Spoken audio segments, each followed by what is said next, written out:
See, the hard thing that's hard to grasp about the story, first you had to get that sense that the black community, this didn't happen to just those people down there.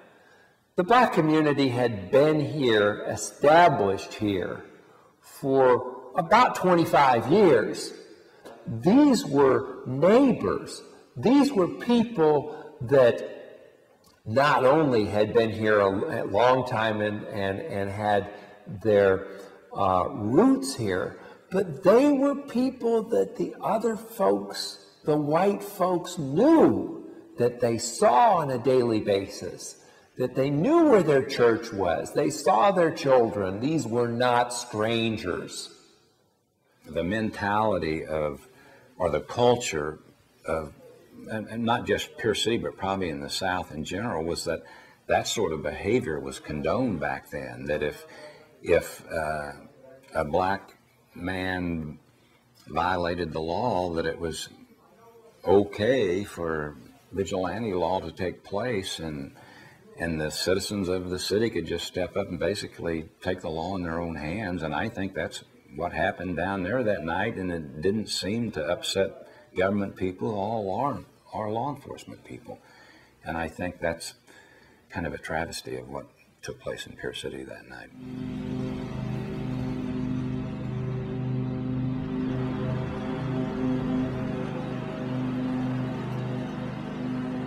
Many events have happened in our history. I think one of the most horrible event happened on August the 19th, 1901.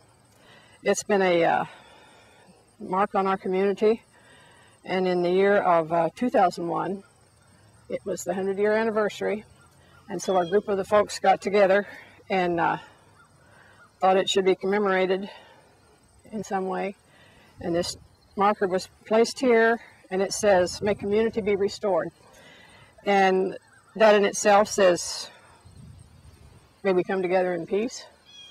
And there were people from Springfield, Joplin. We had a nice crowd here. It was a very somber, friendly, peaceful ceremony. And we thought that we had pretty much laid to rest, hopefully, or helped lay to rest some of the hard feelings that had been carried through that century.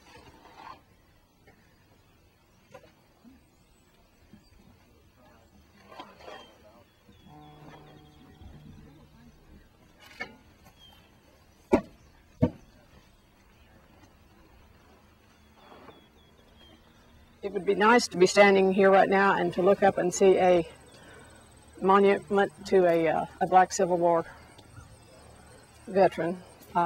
We didn't get that chance.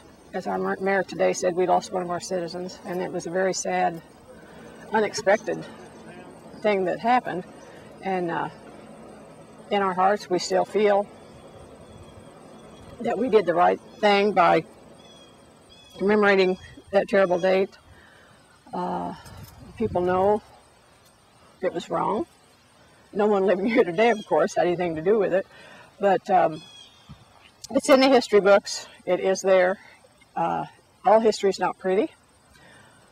Some history you'd like to forget. But this is a constant reminder that our community is still here and that we want peace.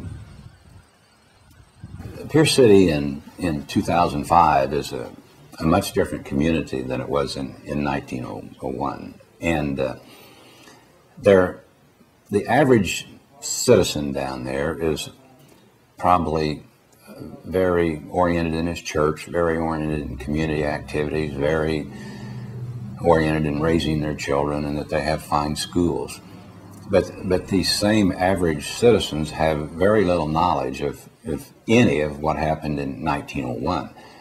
So they want to do what's right, you know, and I think the establishment of the monument in the cemetery concerning this incident, and people want to do what's right. And the average citizen in Pierce City, he approaches this a little differently. If a black man moved into Pierce City now, I think the average person would say, well, does he work? Does he take care of his kids? Does he contribute to the community? Does he go to church? And it's those kind of things that would make the man, you know, acceptable to the rest of the community as a peer.